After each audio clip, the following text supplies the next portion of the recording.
صلى الله عليك يا رسول الله صلى الله عليك يا عبد الله يا رحمة الله الواسعة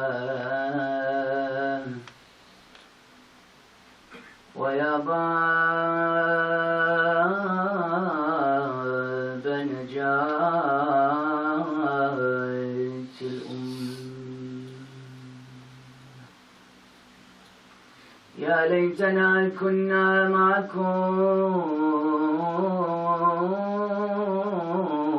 سيدي فنفوز فوزا عظيما.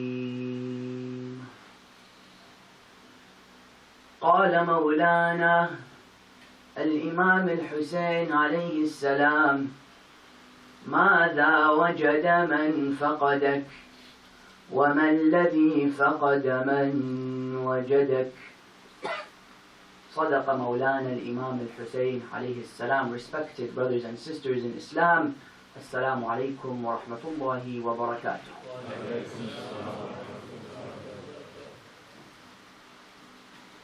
One of the most disregarded aspects of the life of Imam al-Hussain is the aspect of his spirituality.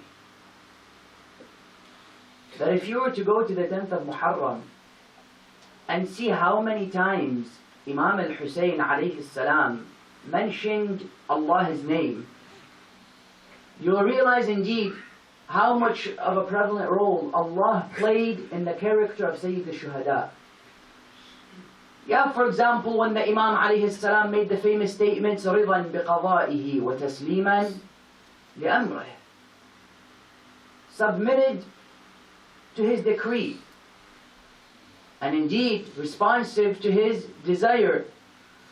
In other places, Allah subhanahu wa ta'ala was mentioned by the Imam when Ali al-Asghar alayhi salam was killed. Imam al-Hussain alayhi salam would turn to Allah and he would say, Allahumma in kana hadha yurdik fazidni minhu. Oh Allah, if this makes you satisfied, then increase it upon me. In other places, when Ali al-Asghar, some say, was killed, Imam also mentioned Allah, saying what? Saying, هون بي ما نزل بي أنه بعين الله هون علي ما نزل بي أنه بعين الله عز وجل. He says, things have been made easy upon me because what? Because Allah is seeing them. Always Imam would be mentioning Allah. Therefore, to remove spirituality from the discussion of Imam al-Hussain is an injustice for us to understand the Imam. In other words, you can't understand Imam Hussain without looking at his relationship with Allah. That's why even until his last moments, Imam al-Hussain alayhi salam, Shimr would be seeing the lips of Sayyid al-Shuhada moving, yes, to where he would come closer to the Imam, he would put his ear next to his blessed mouth, and he would hear Imam speaking to Allah. You think about it. In his last moments, neither is he remembering his family, nor is he remembering his wealth. On the contrary, Imam is making a statement which is the exact opposite. You know what he said? He would mention beautiful lines of poetry, where he would say, تَرَكْتُ الْخَلْقَ طُرًّا فِي هَوَاكَ وَإِتَمْتُ الْعِيَالَ لِكَيْ أَرَاكَ فَلَوْ قَطَّعْتَنِي فِي الْحُبِّ إِرْبًا لَمَا مَالَ الْفُؤَادُ إِلَى سِوَاكَ. Imam was saying, my Lord, I have left everything because of my love for you. Yes. And I have orphaned my children so I can come and see you. If I was to be cut for your love into pieces, my heart would lean towards no one other than you. Yes. What is the Imam saying?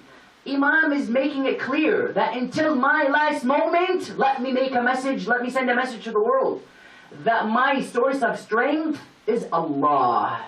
That on that first level, if you simply look at the mentioning of Allah by Hussain, it's very clear that his strength was Allah Azza wa Jal. Furthermore, when you come and you look at what Muslims and non-Muslims said about him, they were always mentioning what? His faith in God. Within that famous Orientalist, when he would come, Charles Dickens, and he would speak about the Imam alayhi salam, he would say he gave his family members, he brought his son, he brought his sisters. This shows that he must have had rigid faith in God. Subhanallah. Even non-Muslims recognized that this man must have had faith in God for what he did to be possible. Even the enemies of Allah. It is said one of the companions of Umar ibn Sa'ad, he would see the Imam always going back to his tents and saying, Inna lillahi wa inna ilayhi raji'un. He would say, I've never seen someone who was in such a bad situation, yet maintained his composure and his remembrance of Allah like Hussain ibn Ali. Allahu Akbar. Meaning enemies and people centuries after him also recognized that he was a believer in God. In other words, what Hussain was able to do in front of man was a result of what he did before God. What Imam al-Hussain alayhi salam was able to do before the enemies on the field was a result of what Hussain did in his mihrab before Allah subhanahu wa ta'ala. The core of Hussain was his relationship with Allah subhanahu wa ta'ala. That's why when you see what he did, why was it so amazing? Why was it a possibility? It was because Hussain alayhi salam was so strong in front of man. This was the philosophy of Ahlul Bayt, by the way. They were able to maintain their strength before the creation simply because of their humility towards the Creator. Once insan submits to Allah and feels as if he's nothing before God, Allah makes him everything before man. Yes or no? You know what the hadith comes and says, lines of poetry about Imam al-Hussain. He says, هو البكاء في المحراب ليلا هو الضحاك إذ عز الضراب. Poetry about the Imam says, he is the one who cries in the mihrab in the night, and he's the one who laughs on the battlefield in the day. The warrior we saw in Karbala was a result of the slave that existed behind closed doors. Imam al-Hussain alayhi salam was what? Was the man who he was? His exterior was Hussain the warrior, yes? Yeah, his interior was Hussain the Gnostic. Was Hussain the spiritualist who we want to look at today. That's why there's a principle. You'll notice that the hadith comes and says, whoever knows himself knows God. Famous hadith. Therefore, if you want to know if somebody has a good relationship with God, according to this hadith, you see, how is his relationship with himself? Does that make sense? If you want to see if somebody has a relationship with God, you see how is his relationship with himself. Because the hadith says, he who knows himself knows God. Therefore, you see, does he know himself? Does he have is he grounded? Is he firm? Does he know in reality who he is? If he knows who he is, then he knows Allah. Today we flip it. Because if you want to know if he knows God, see if he knows himself. Hadith. We want to know Hussain. So what do we need to look at? If you flip it backwards, you know Hussain's relationship with Allah. Therefore you'll know Hussain. Yes? If you want to know yourself, if you want to know if he knows God, you see, does he know himself? Because the hadith says, مَنْ عَرِفَ نَفْسَهُ عَرِفَ رَبَّهُ. But if you want to know his relationship with who? If you want to know him, you look at his relationship with God. Meaning you flip it backwards. How is his relationship with God? I know him. Today we want to know Hussain through knowing his relationship with Allah. We want to know Hussain through looking at his relationship with God. Because you can know Allah through Hussain. Yes, we know Allah through Ahlul Bayt. Bikum urif Allah, through you Allah is known. When I say Ali ibn Abi Talib, how great of a man he was, I just sit down and ask the question, I wonder about those who say Ali is God. If he was a slave of God, how great of a God we have. Meaning, if Ali is that great and Ali is but a slave, then how great is the God of Ali? Today, we don't want to look at Allah through Ahlul Bayt. We want to look at who is Hussain through his relationship with God. How do we want to do this? We want to do this by, first of all, Imam al-Sajjad alayhi salam comes and says that his father prayed 1,000 rak'ahs every 20 hours. Every 20 hours, Imam al-Hussain would would come out with how many ruk'ahs? 1,000. Furthermore, he went 25 times to Hajj on barefoot. They would tell him, why on barefoot? He says, this is how I want to meet my Lord. Today, how do we want to look at it? We look at it through Dua Arafah. Dua Arafah is one of the greatest paths to get to know Hussain the Gnostic. You know why? Because Dua Arafah has what? It has a number of benefits. You become spiritually purer, the gems of Dua al-Arafah. You know Allah. Yet today we want to know Hussain through his relationship with Allah subhanahu wa ta'ala.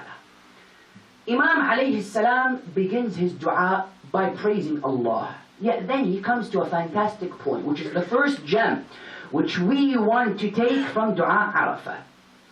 What would the Imam say?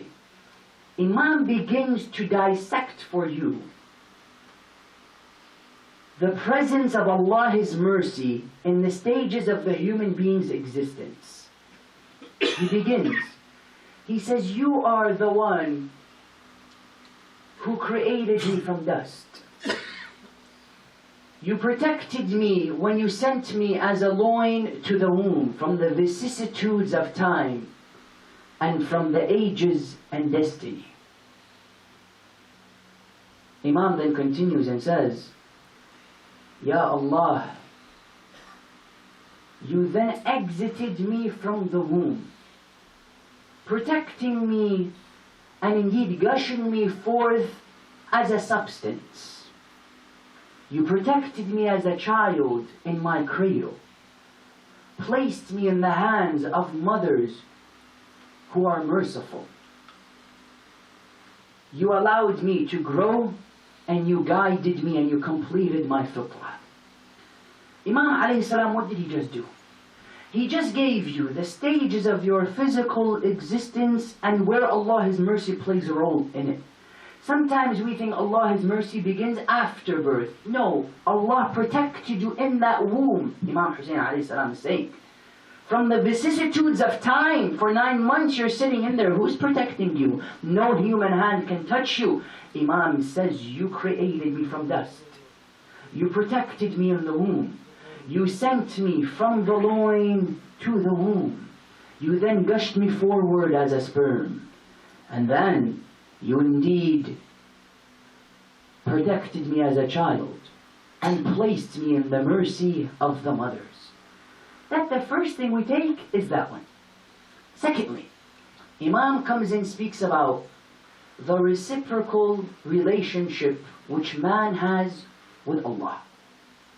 He tells him, I prayed and you answered. I begged and you gave. I obeyed and you thanked. I thanked and you increased upon me. Because the relationship with Allah and man is a reciprocal one. Neither is it just Allah giving insan, nor is it insan just giving to Allah. Some might have this mentality that I can sit in my house and just do dua and Allah gives me. No, Allah says, yes, you take 1 step, I take 10. But you need to take that first step first. That first step is what shows Allah you're serious. Musa had to strike the ground so that the sea can split. He had to do something. Maryam had to shake the trees so that the dates can fall. They always had to do something so that Allah can respond. Allah works on foundations of logic. You do something, I'm the effect. Yeah, if the cause doesn't exist, I'm not going to send you things for no reason. That's the second one.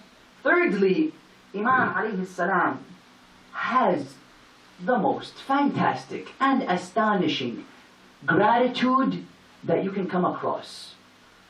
You know what the Imam alayhi salam tells him? He tells him, Ya Allah, O my Lord, I swear upon you, by the purity of my belief in your oneness, by the purity of the belief in your oneness, by the essence of the secret of my conscience, by the lines of my forehead, by the cavities of the navel of my nose, by the canals of the light of my sight. Imam continues, by my eyes, yes, by the light of my sight, by the cavities of my nose, by the lines on my forehead, by the openness of by the purity of my belief, and the openness of my belief in your oneness. If I was to try to live, or if I was to live through every age and through every era, thanking you in each one of them, I would not be able to thank you for one of the favors that you gave me, except through your favor upon me to be able to thank you. Until he says, and that itself requires thanks. Meaning all of that, if I tried to thank you for it, living in every age and every era, I would fail. I would only be able to thank you through a favor where you allowed me to thank you, and that ability to thank you requires a thanks to you again. Imam alayhi salam then speaks about trust. He says, my Lord, who do you trust me to other than you? To a relative so he can rupture my relationship with him? Or to a stranger so he can glower at me? Or to those who deem me as weak? O Allah, how could you trust me to anyone while you are my Lord and you are the commander of my affairs? The insan realizes money will leave him, family will betray him, friends will one day leave him. Therefore, from day one, the wise, he sticks to the one who he knows never will leave and never will leave him on his own. That's why Imam was always mentioning Allah. He says everybody could leave except for Allah. Therefore, why am I going to cling on to anyone else? That's number 4. Number 5. Imam alayhi salam makes a nice line. He says, Allah, how is it that I could thank you with limbs? Yes? How could I thank you with limbs, or come to you with limbs, which you have given me? Is it not with these limbs I disobeyed you? Meaning, I'm going to thank you with a tongue which you gave me. I'm going to look at the beauties of your creations and say, Subhanallah, with eyes that you gave me. Ya Allah, how could I do such a thing? While you are the one who gave me all of them. Then the Imam alayhi salam mentions on that 6th level, he makes a fantastic line. He tells him, Ya Allah, we have raised our hands with the marks of the humiliation of confession upon them. Please give me your attention on these beautiful lines of the Imam. And let us quickly do a comparison between how we see our hands when we raise them to Allah and how Hussain ibn Ali saw his hands. And then after that we'll speak about how Hussain saw himself compared to Allah. Imam Hussain alayhi salam says, when he raises his hands, he sees the marks of the confession of the humiliation of his sins on them. Hussain, did you ever commit a sin? No. You want to know the difference between how Hussain saw his hands when he rose them and how we see ours? Hussain saw the confession of the humiliation of his sins. We see the pride of the good deeds and actions which we have done. Imam al-Hussain says, when I raise them, I see what? Humiliation of confession on my hands. How many times? Some people, when he raises his hands, he doesn't see the humiliation of the confession of his sins as Hussain did. Some see the pride of their actions. They raise their hands and they say, Allahu Akbar. Not how many things did I steal, how many people did I oppress with these hands, how much charity did I give with these hands. How much times did I use these hands to come to masjid and attend the majlis of Imam al-Hussain alayhi salam. Imam saw what? Imam saw the confession, the humiliation of his confession. Number 7. Imam alayhi salam said, "Oh Allah." What is the Imam doing in these lines? Imam is giving us the perception which we're supposed to have of ourselves and the perception we're supposed to have of God. Sometimes the wires can get confusing. Sometimes the lines can get messed up. In what sense? In that we forget that it's Allah who's doing a favor to us, and never will we be doing a favor to Allah. Imam al-Hussain alayhi salam, he rose his hand. In other words, he says, "It is you who gave me. It is you who favored me. It is you who healed me. It is you who clothed me. It is you who fed me. It is you who protected me. It is you. It is you." And then he flips it to what I have done. He says, "It is I who have sinned. It is I who have transgressed. It is I who was heedless. It is I who did not thank you as much as I should." Firstly, what he did, Allah, then come and look at me. You have done so much. What have I done? Yes, that's number 7. Then you have number 8. Imam alayhi salam, all of this, he was on the plains of Arafah. And one of the most fascinating lines is and the ideas to take is that the Imam alayhi salam, all of this was from his heart. He went to Arafah, he rose his hands and he begins to speak. You want to know what floats in the heart of Imam al-Hussain? It's these kinds of thoughts and these kinds of ideas. Number 8, he would begin to say, "Ya Rabbi, Ya Rabbi, Ya Rabbi, Ya Rabbi, Ya Rabbi, Ya Rabbi, Ya Rabbi." He became so sincere. He became so intense. His tears began to flow that the people who were there in Arafah stopped doing their du'as. They surrounded Hussain and they began to do du'a, that his du'a is answered. The Ya Rabbi of Imam al-Hussain was so powerful that it completely allowed everybody to stop what they're doing and to begin to pray for him. Yes, that's number 8. Number 9, Imam Hussain alayhi salam makes a very powerful line. He says, "Ya Allah, let my ability to manage my affairs be replaced by you managing my affairs. Let my ability to make choices for my life be replaced by what? By you making choices for my life." Imam makes a very powerful line. You know what he's saying? He's saying, "Oh Allah, I don't want to be in charge of my life." Today, there are many books which try to inspire you how to take control back of your life, how that you become a controller of yourself. Imam says, "I don't want to control my life. You be the steerer of my life. I don't want it, Ya Allah.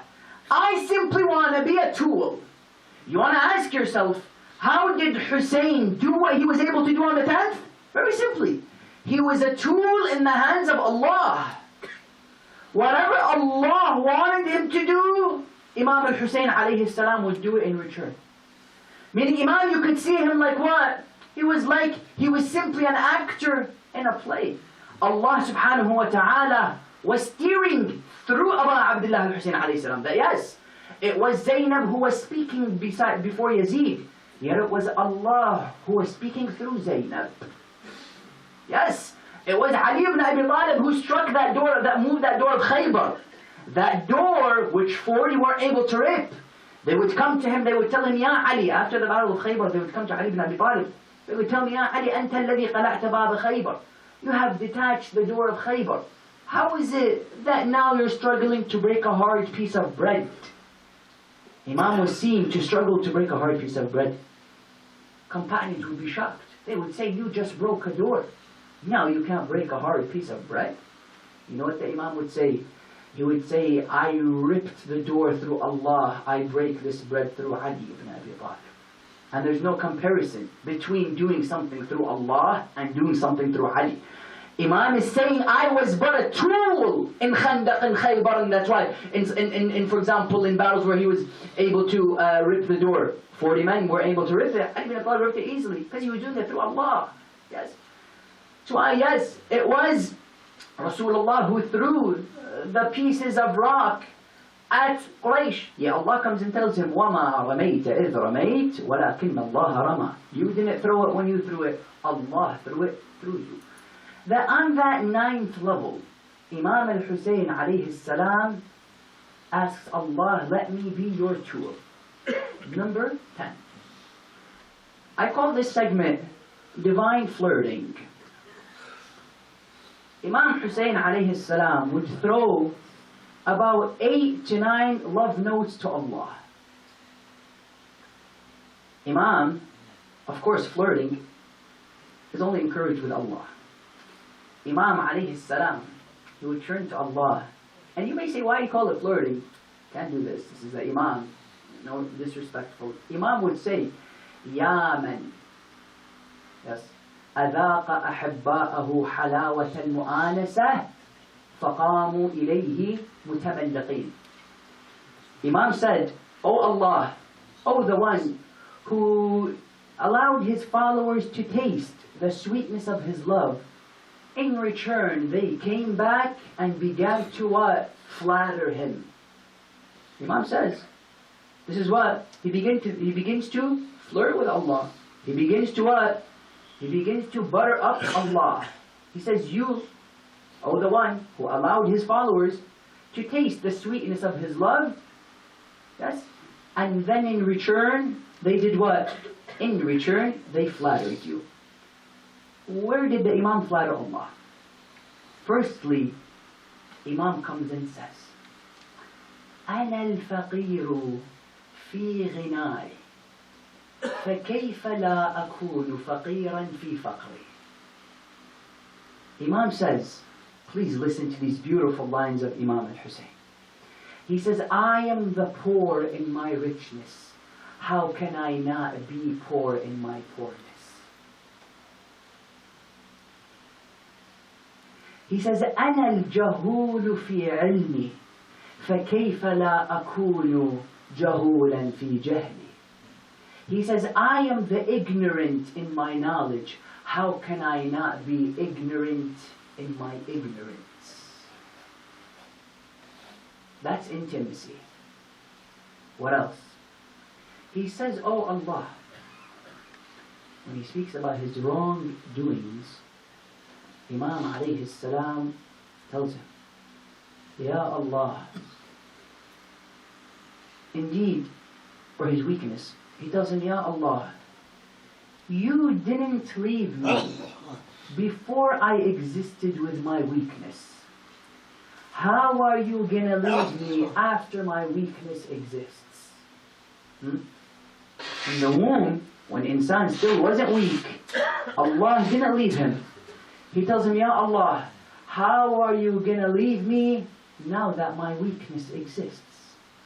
Love. Ba'd. Lowliness.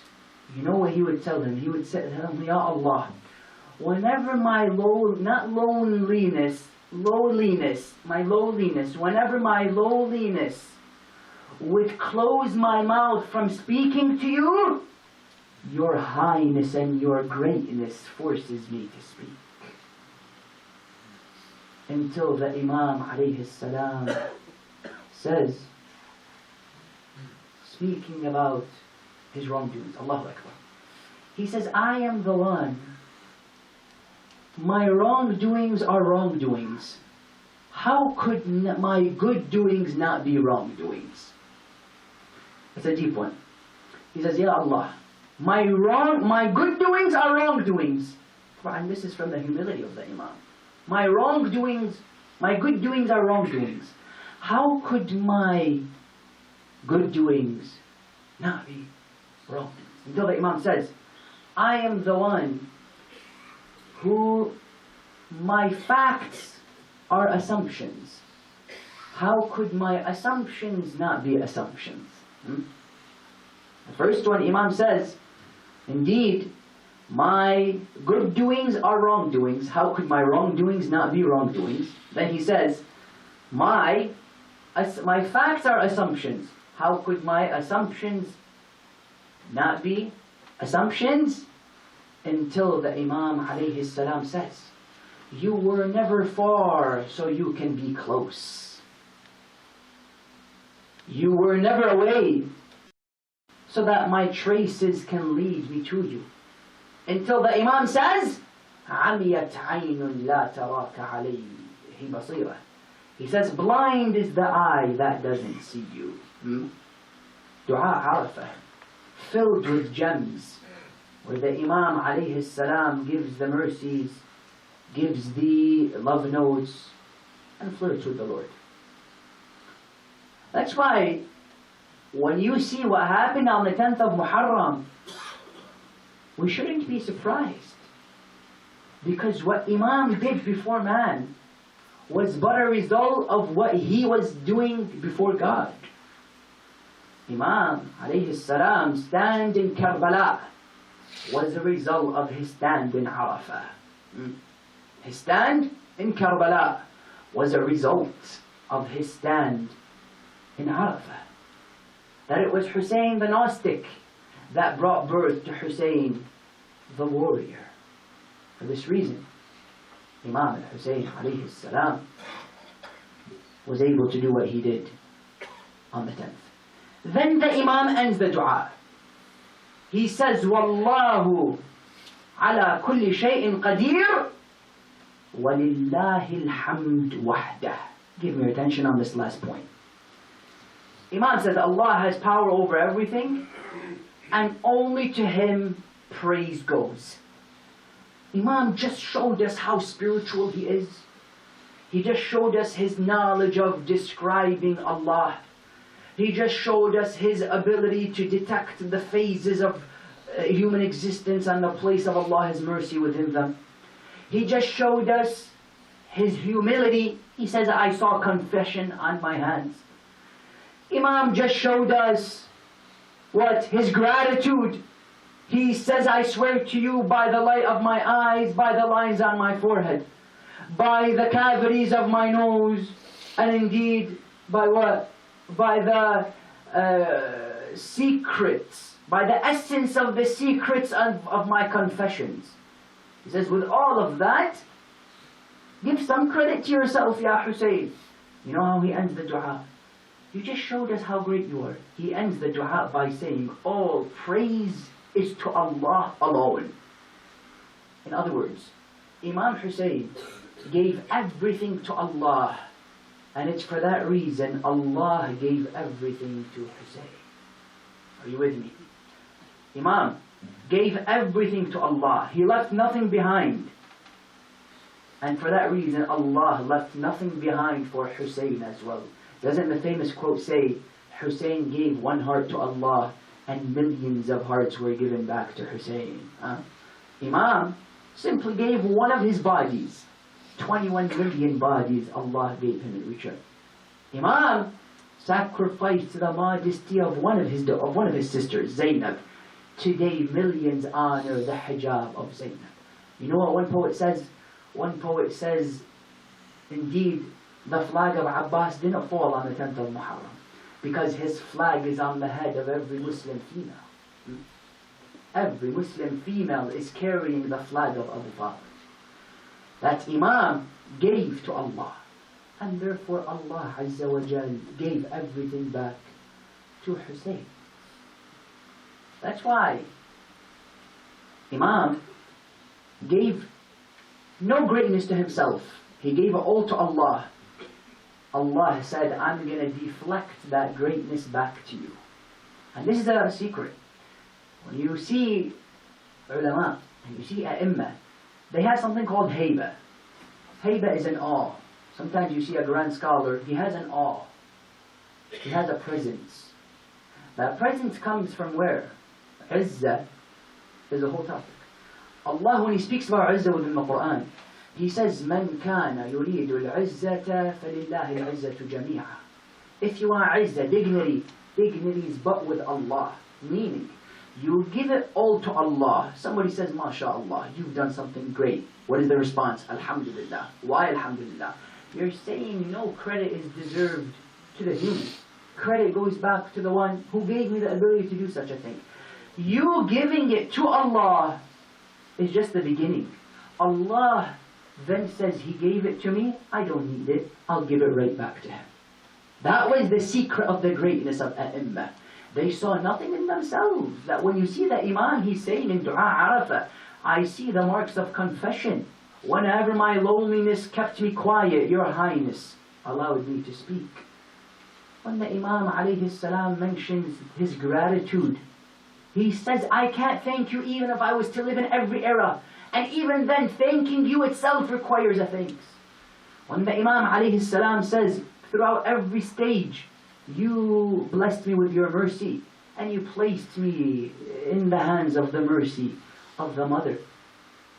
Until the Imam alayhi salam says, don't entrust me to anyone but You. My relatives will leave me.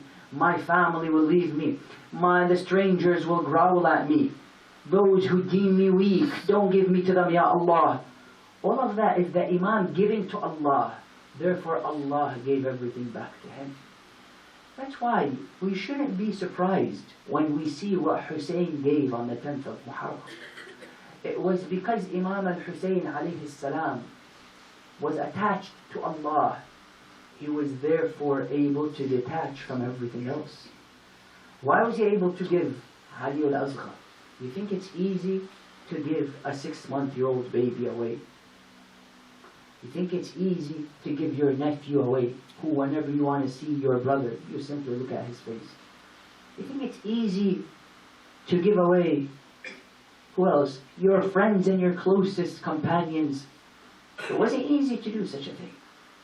Yet the Imam alayhi salam did it because of this line right here when he says, ماذا وجد من فقدك وما الذي فقد من وجدك. You know what the Imam says?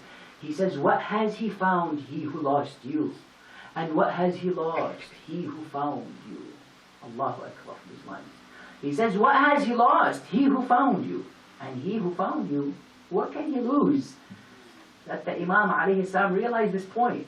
Therefore, for him to give away his son actually made him feel like he had more. For him to give away Qasim didn't make his family and his companions feel emptier. It made them feel more filled. That the more he would give, not the more he felt he would lose. He felt the more he had. What is sacrifice? When you give that dollar away in charity, Islam comes and says, realize that your wealth has increased. You know what Imam Amir al-Mu'min says? He says, if you become poor, give.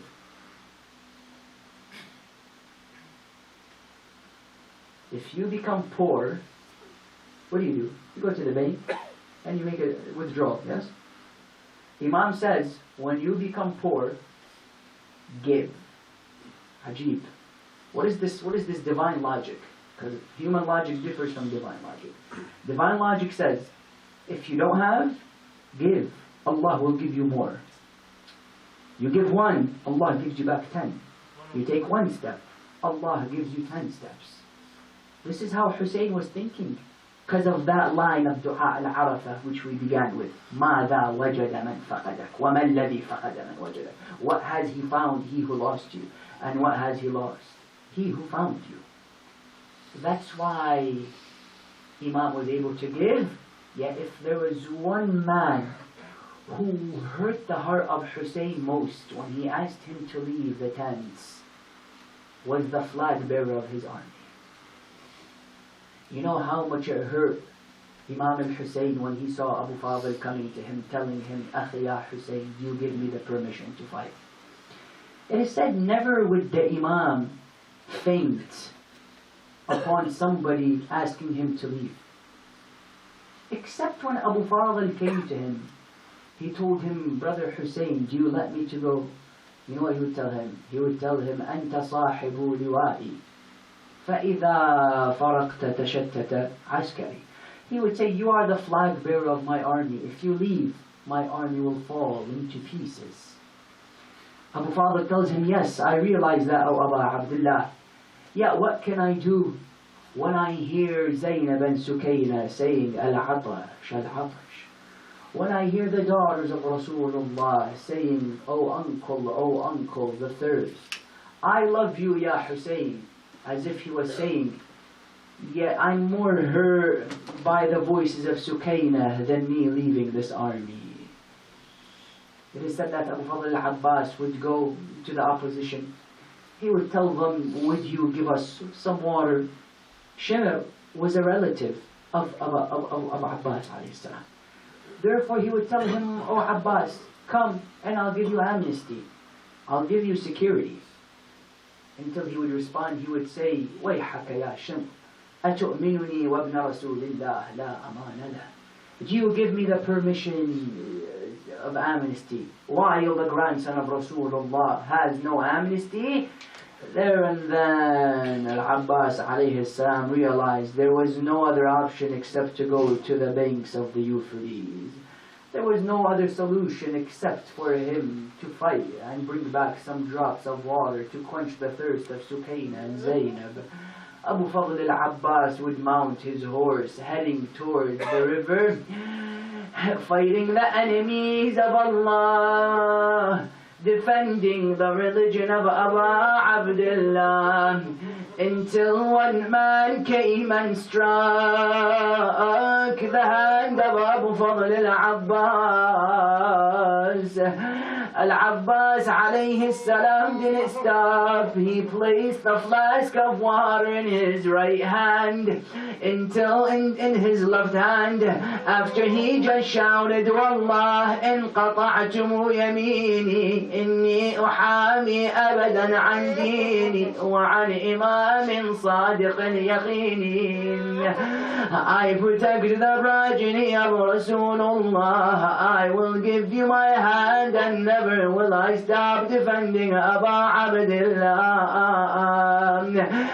Imam alayhi salam continues to fight until they strike the left hand of Abu Fadl. You know, Abu Fadl al-Abbas alayhi salam, when they cut his left arm, he would fall onto the ground. Yet it is said that one alim saw Abbas in his dream. Yes, he told him, oh Abbas, I see you, yet you have something on your mind. What do you want to say?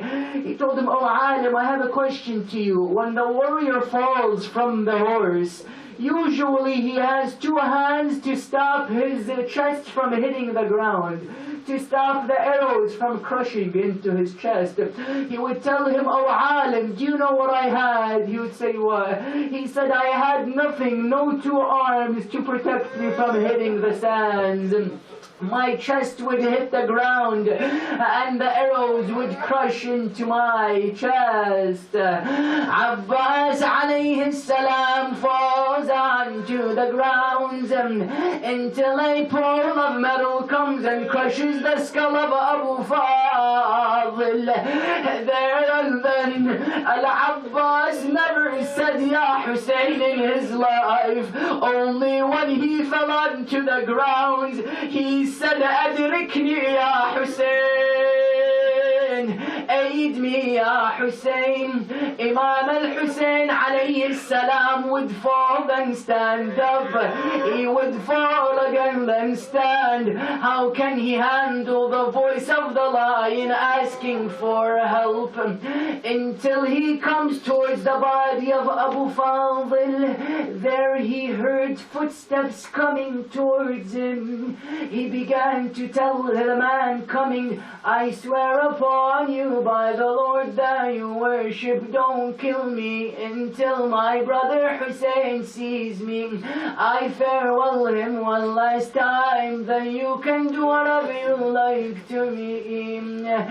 Until Imam al-Hussain responds, these are lines of poetry as if Imam al-Hussain was telling him, Brother Abbas, please do not fear. It is I, your brother Hussain, that is him. How can you fear? Don't fear any sword, don't fear any spear. When near you is Hussain the Amir. Imam al-Hussain alayhi salam would come down to Abu Fadl.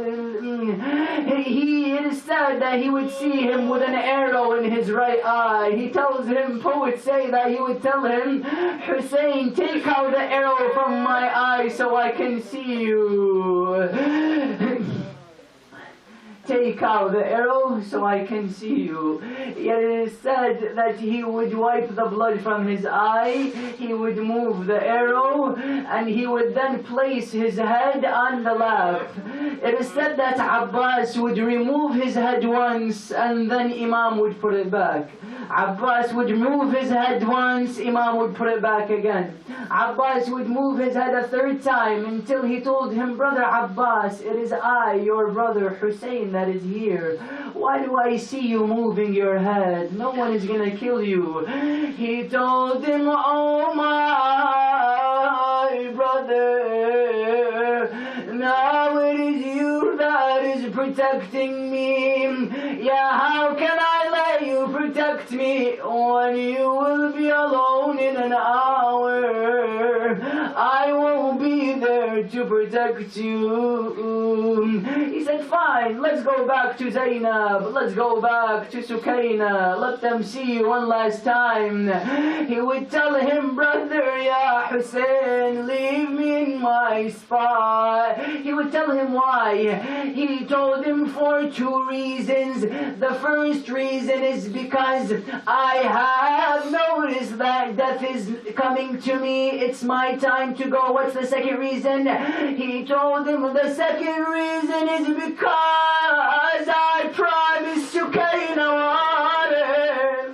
How can I go back to Sukaina empty-handed? Yes, there and then Abu Fadl would close his eyes.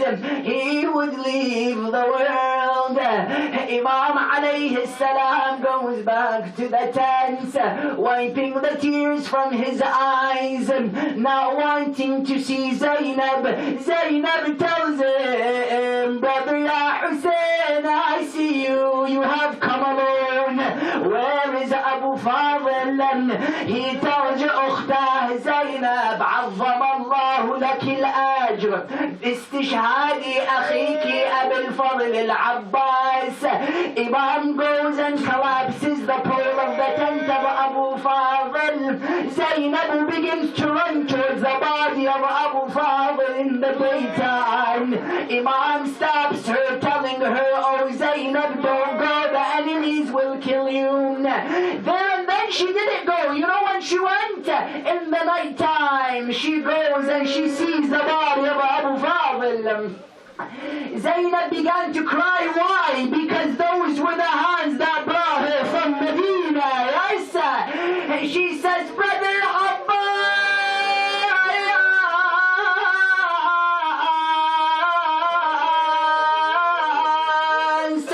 before you were a man known for his stance, now you lay a body without any hands. Yes. She continues, she says, those were the hands that brought me from Medina.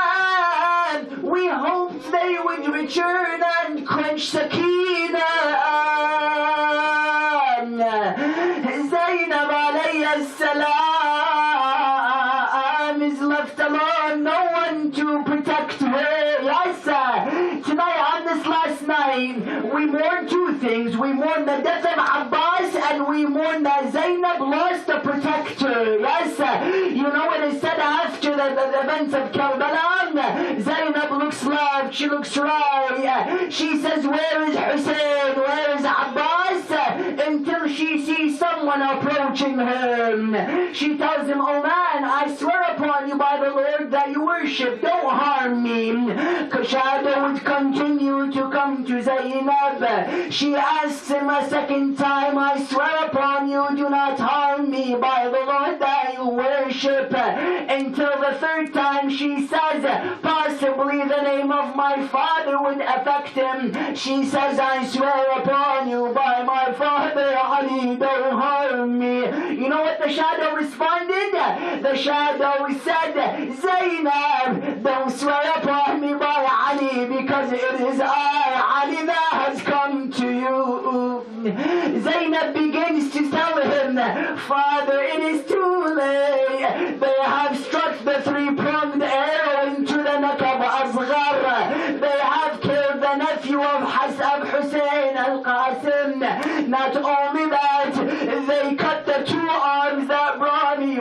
Medina, you know, upon the death of Amir al-Mu'mineen, he would take the hand of Abbas and he would say, your duty is Zainab. She's telling him, oh father, Abbas failed in his duty. And she would tell him, the hands of Abbas have been cut. She would tell him, father, let me tell you more if that didn't hurt you enough.